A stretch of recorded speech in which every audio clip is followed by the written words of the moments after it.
The Health Marketing Collective is powered by Imprella, a communications firm built for health brands determined to lead, not follow. We partner with marketing innovators who aren't just chasing attention, they're building movements. Connect with the audiences shaping the future of care and lead the conversations that move your market. Ready to rise above the noise?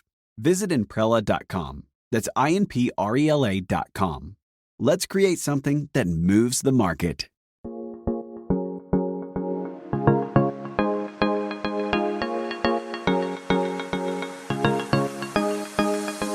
Welcome back to the Health Marketing Collective, where strong leadership meets marketing excellence. I'm your host, Sara Payne. For many healthcare marketers, it's brand planning season. If you're not already in it, you know it's just right around the corner. Teams are looking at what's working, what's changing in the market, and what they will invest their time and budget in over the next 12 months. It's the season where some of the biggest strategic decisions are made. Today, we'll talk about where patient insights fit into brand planning, why many organizations wait too long for patient feedback, and how hearing from patients earlier can change everything. Today's guest has dozens of stories from brand teams that have changed strategies based on patient insights, and others who realized too late that they should have asked first. Kelly Franchetti is CEO of The Patient View. She's also a nurse, a rare disease mom, and someone who has spent years helping healthcare organizations gather patient insights and shape everything from brand strategy to creative campaigns. She's also one of my favorite returning guests. Kelly, welcome back to the show. Hi, Sarah. Thanks so much for having me. Super excited. Yeah, I'm thrilled to have you here. As we said in the intro, it's a very timely season here. We're headed into brand planning season. So let's talk about that. Let's start there. When you think about the typical healthcare brand planning process, where do you usually see teams spending most of their time? Wow. I feel like what I think is out there is a lot of them are spending time kind of testing the messaging after, they're working through all of this and then going out there, testing the idea, testing the messaging, things like that, but not really once it's kind of locked in. And that's where I think it's so important to kind of backtrack a little bit and look at, if we're looking at brand planning, this is kind of the best time to bring that patient voice into the conversation. One, it's a lot easier to make good decisions now rather than kind of changing course in 6 to 8 months. And it's also cheaper to kind of get that up front. And it's so important because you really, when you're looking at it from a patient perspective, they really belong in the room during those strategy discussions, positioning, messaging pillars, tactics, while you're developing them, and not at the end to just kind of test them out to see if they work. So really what we want to look at is, I feel like a lot of times that patient side of it is just kind of a validation step at the end. And what we want to do is kind of move that up to the beginning of the conversation and have it really be foundational, kind of the architecture of what you're putting together. Yeah, that's fantastic. When you say beginning, right, I don't want to make an assumption in my brain on what beginning means. I mean, obviously beginning means the beginning, but Kelly, like unpack that a little bit, right? So that we're all dialed in and understanding, right, where we're at when we're choosing to bring in those patient perspectives. So I always say the earlier, the better. So at the very beginning, the minute the brand planning teams are sitting down and saying, okay, it's time, like, let's start looking across the board. What are we going to be doing? What are we looking at? That's the time to also be considering how and when are we going to bring in the patient perspective.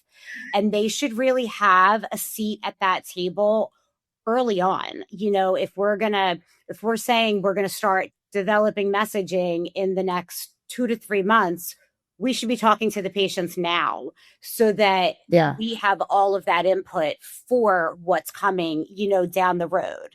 And I think across the board, it's just so important when you're looking at the people that are going to, begin a treatment or engage in any kind of support program that, we're planning out over the next year. They should really have a meaningful opportunity to kind of shape that experience.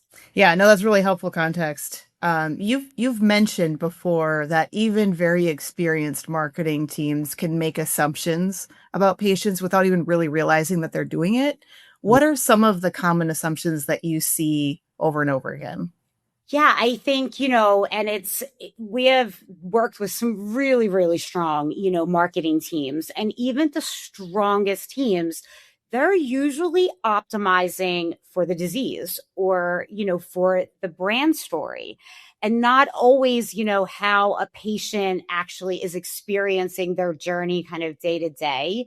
So I want to be very mindful. And I think it's really important that the gap isn't a failure kind of expertise. It's more, marketers are living kind of inside the brand and patients are living inside the condition. And so I think some of the things that we see a lot is, marketing teams assuming that the biggest pain point for patients could be, diagnosis or access, and they're planning around that.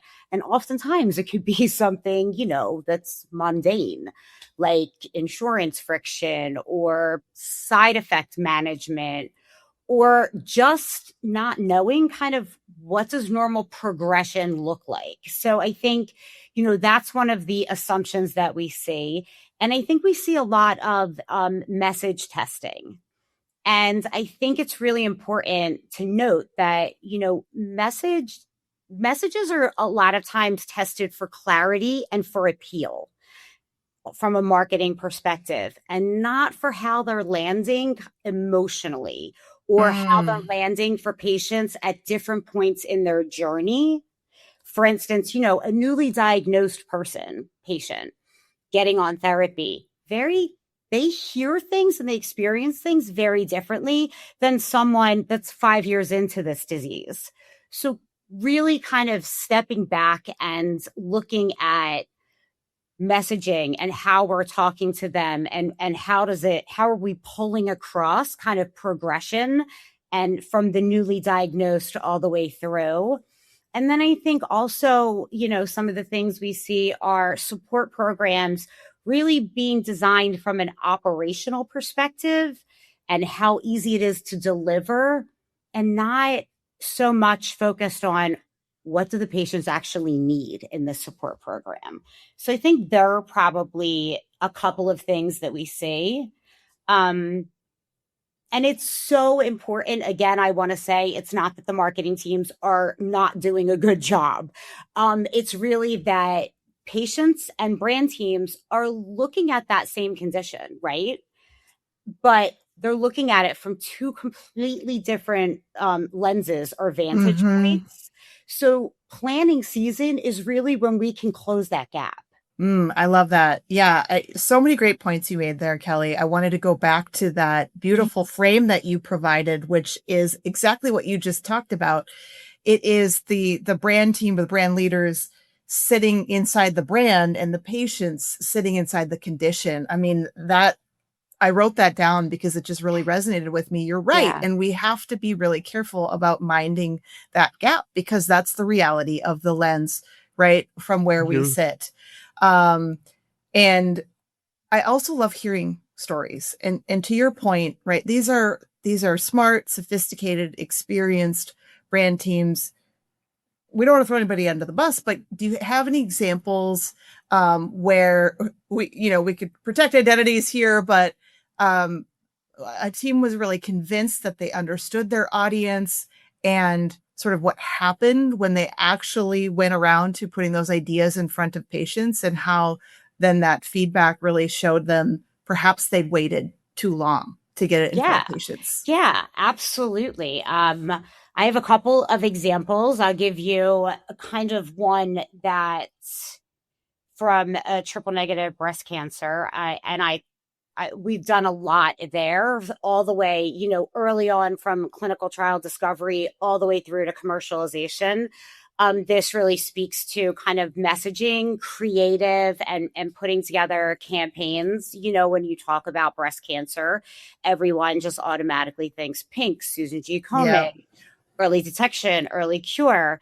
And we found and brought back to the marketing team, because that was really where their head was at the time, that did not resonate with this patient population. And, that kind of theme and thought process really belonged to a different disease experience and not theirs. And that, that early detection message was very, very difficult for the triple negative patients. And it really gave, the marketing teams some food for thought of, we're not looking to have that reassuring messaging like we do for HER2 positive, HER2 negative types of breast cancer. It doesn't carry that same kind of benefit.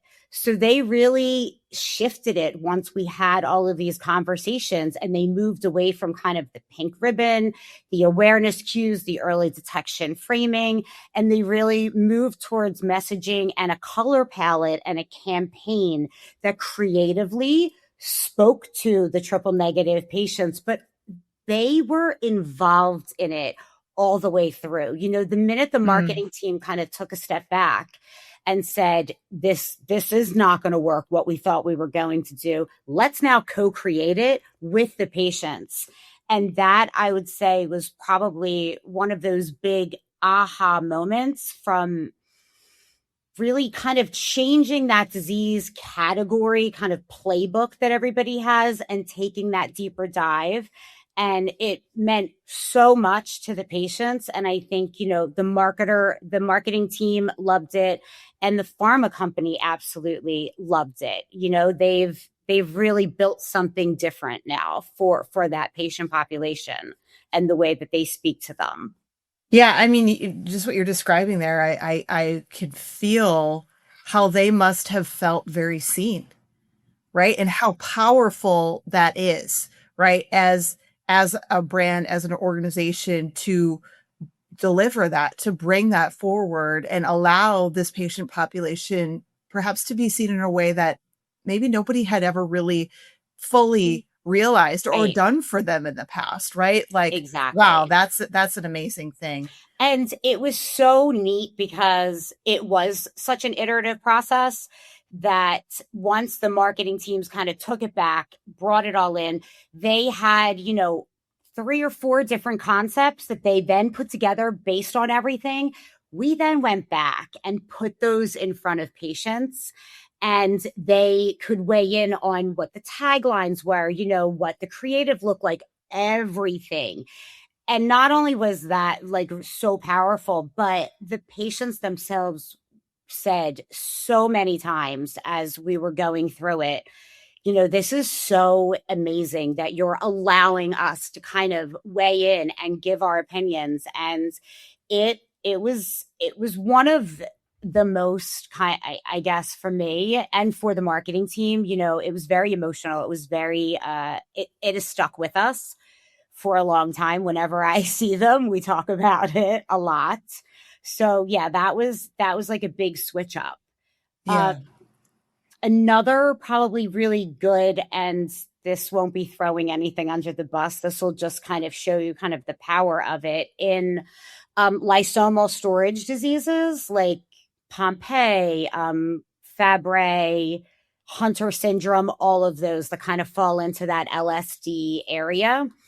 We had, they were looking at a patient support program and the design. And rather than designing a support program and then, testing it after, like design first and then test, they came to us, and the work started with patient journey building, which I absolutely loved. And it came from real patient conversations. And they really wanted to map out the personas within, this disorder. And what was the diagnostic treatment like? What were their treatment journeys? Things like that. And what really surfaced was their needs are not static. Like they're constantly kind of evolving. What a new patient, new caregiver needs is very different than somebody that's been in it for a while. So we really they were able to kind of build out this patient support program that evolved. So the case managers could come in and find, where does my patient kind of sit in this persona, and could put them into that persona. And that would be the content that they delivered up and the cadence that fit all of those different personas throughout. I think that was probably one of the greatest examples of, what you can do by starting early. We know we want a support program. Let's do the patient journey and patient persona mapping. And that kind of fed into every part of it. I love that. Two really great examples there. One thing, Kelly, that stood out for me in our prep conversation was this idea that a lot of marketers hear patient insights and think, great, another market research project, but that's not really what you're describing here. Can you sort of explain the difference in the approach here? Yeah, I think, traditional market research is something that definitely is not going to go away and needs to stay in it. I think it's something that we can do patient insights in parallel at the same time. A lot of, traditional market research usually is, testing out a hypothesis or message testing, concept testing, things like that. Patient insight work is it's at a different stage, I would say. It's really meant to shape the hypothesis before it's fully formed, so, and patient insight work is a lot faster, moves a lot quicker. The traditional 12 plus weeks of market research that goes into it, that's not the same for patient insights. It's very quick, it's lightweight, it's fast. It can be built kind of right into that planning process, but definitely goes hand in hand with, market research at some point down the line. And I think probably that's one of the biggest things is, market research is out there after, and you're testing something out. We're helping develop, the insights are helping develop everything and shape that hypothesis that you're going to go out there and test out. Yeah, love that. Yeah, you read my mind because I was going to ask, how long does something like this typically take? And obviously, it's going to vary depending on what you're looking to accomplish and what you're trying to build or shape. Yeah. But I did want to talk a little bit about both timeline and budget. How much does this realistically cost? Yeah, absolutely. So when you're talking about insights, like we can spin up an insights program fairly quickly, unless we're talking about kind of really, really in-depth rare disease that's, orphan. That could take a little bit longer to get a little bit of patients, but we could really spit it up within a few weeks and report out on it. It's something that, we can be soup to nuts done and over with within a 2 to 3 week time period, depending on, kind of what we're going to do. And sometimes it can go up to maybe around 8 weeks if we're having a big, if we're doing a big insights program and it's multi-leveled and, things like that. But it's really fairly quick. We can, and you can get a lot of insights from a very small budget. I think that's something else that, when these marketing teams are very used to really big budgets that are coming from market research. And that is not the case for insights. We have done programs that range at $10,000 to $15,000, and they're getting, 80 slides of information all the way up to, in a few hundred. But it really just depends on what they're looking at. I think, one of the things that is so important is to know where your budget is going into it. If you only have 10, 20, 50, whatever you have to spend, you can get a really robust program within that budget. Yeah, I'm glad that you we're willing to go there and provide some examples there and some ranges, because I do think that's one of the big myths that needs to be debunked here, is because I think a lot of people just make this massive assumption: I don't have time and I don't have budget, right? And it's not even getting appropriately considered. And then obviously, as we talked about in some examples, there could be some consequences to that. And so, at a minimum, at least a conversation around what might this look for our organization, and can we fit it in both from a timeline and a budget perspective. Let's also talk about advisory boards, because some people might be thinking, well, I have a patient advisory board. Is there a distinction between this process and where advisory boards provide the best value and where they're not designed to answer certain questions, which really is what you are talking about here in terms of that front end, really shaping and building things? Yeah. So I love advisory boards. We do a lot of them. I think there's some key things that go into it. I think it's really important when you're putting together an advisory board that you have some kind of research that feeds into why you're picking the patients that you're picking. So that is something that we feel really strongly about, is doing a little bit of qualitative, whether it's, one-on-one or some little small focus groups, and then kind of picking your advisory board from that, because you want to make sure that you're getting a large swath of opinions and everything. And you also, I think a lot of times on advisory boards, you tend to pick the people that are talking about it a lot and that are out there, and the other voices can sometimes not be heard as well when you have some of the people that do really well on an advisory board. So I think first and foremost is really making sure that you're picking it smartly. So you're doing a little research ahead of time. I think secondly, it's really, really important to consistently be changing that advisory board up. Anywhere between that 12 and 18 month mark, you need to be kind of changing them out. And you really should have, if you have an advisory board, have a little bit bigger of one. If you're only going to talk to maybe 6 patients at a time, have like a group of 12 that you can pick from. So you're not going back to the same each and every time. So that's one of the things that we suggest when we build out our advisory boards. We're going in and saying, we're going to overbook. We're bringing in 10 patients. And for this particular one, we're going to pick these 4. And for the next conversation, it might be others. And it really depends on, where they are stage wise. You want to make sure that you have kind of a broad swath to pull from. So I think that's, really important. They're really good for, specifically around a focused question or a focused conversation that's really tied to a specific decision. That's when I think advisory boards work the best. But I caution everybody to say advisory boards are not kind of covering that broader swath. You still want to talk to the real everyday patients that are in it, to make sure that you're kind of covering off on both ends. Yeah, no, great advice. And there's a lot of reframing inside of this conversation, right? The patient insights isn't replacing market research. It's not market research. It's not advisory board, right? Like all of these things have a place and a role, but they're filling a different need, really. And I think those reframes are really, really important.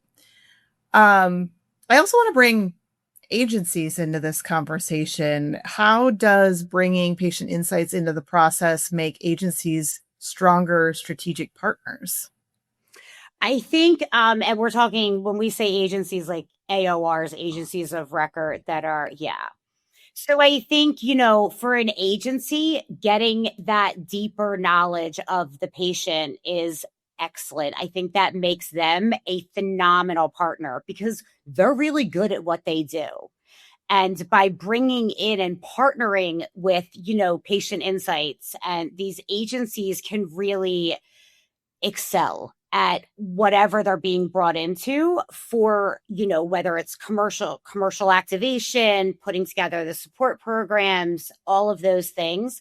By them having kind of a finger on the pulse with insights and working with an insight company to know that patient population and build it out and build that internal knowledge, I think it does nothing but strengthen.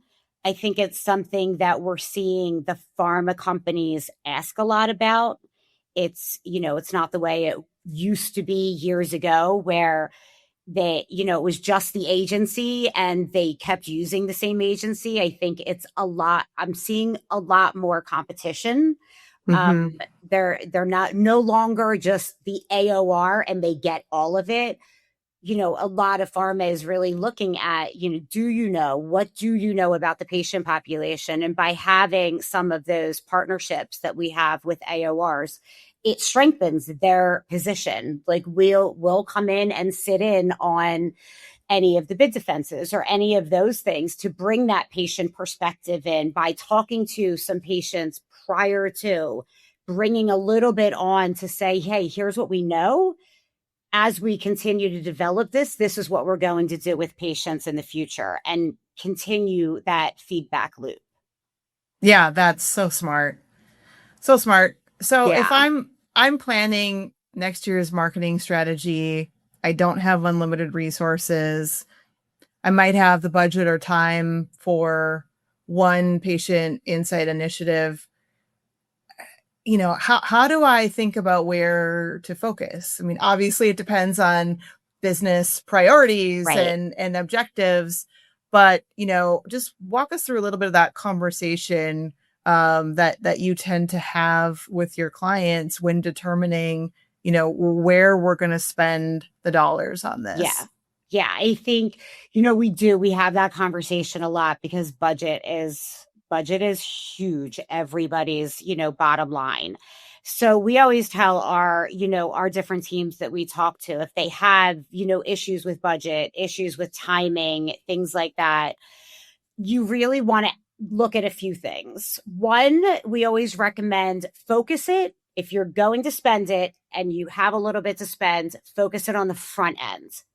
I always put it on that front end and be specific, informing messaging pillars, informing your strategic priorities, like helping kind of shape that rather than saving it for that message testing at the end. It's important to remember, like testing confirms, early input shapes. So always, if you have a little bit of budget, let's move it to the forefront and let's decide what can we do with this budget? How can we max this out? If you're forced to kind of choose something, a format for a very low budget, a small focused advisory board convening around one specific planning or two specific planning questions probably is what's going to deliver the most reusable insights per dollar if we're, looking at something very specific, and it's something that can be revisited. So that's something to consider if you have low budget and something like that. I would say like some of the things that brand teams should be doing or could be doing, loop in your medical and your support patient support planning teams, those colleagues, because they can sometimes have feedback that might already be sitting in the CRM, in the notes, in the call logs, things like that. So definitely, bring them in early, and that can help with your brand planning conversations. I think also looking at your year as you're planning out your calendar, put a checkpoint on that calendar. Pick a date with the team that says, we're all going to check in on, do we have patient insights? Where are we with this? Like, is this even a possibility? Stick it on the calendar so that you can have the conversation. It might be a few $1,000s that you can put into it. You can do something with that from an insights perspective, and maybe it builds for the next year. So always kind of build it into your plans so that you're talking about it and thinking about it. And I always say, ask one very, very honest internal question before you finalize anything in the marketing teams. Where in this plan are we assuming what the patients are thinking versus do we actually know? And that question, I think, tends to really surface, like, where are our gaps and what do we need to address? Love it. Love it. So great. Yeah, I mean, you touched on so much there, from how to plan for this, where the ROI is, right? How to get the strongest ROI, who to involve, what questions to be asking. I love the point too about thinking about this in terms of, the seasons of your marketing team, right? Like everybody has that repeatable calendar that, every year in March we do this, and in June we do that, and October we do that. Make sure, to your point, that this check-in milestone is on the seasons of your marketing team, because we're all guilty of this. Time flies so quickly that it might seem like you just had this conversation yesterday, when reality, 18 months has gone by before you've really revisited this question and taken a really serious consideration on it internally. Yeah. No, so many great insights here, Kelly. If a brand team gets, say, 6 months in to executing next year's plan, and they're realizing maybe things aren't landing the way that they hoped that they would, what are some of the first signs that maybe they've built the strategy on assumptions instead of, actual patient insights? I think, there's probably a few signs. Those early, it depends on what we're talking about. If it's, commercial activation and we are not getting patients that are starting on therapy or continuing, or just go for that first script and then they fall off, that could be kind of an early sign of something. Maybe there's something missing. Is it our messaging? Is it our support program? Do patients understand, insurance versus co-insurance? Like, are we missing something in being able to either market it to them or put together in their patient support program? Is there something missing?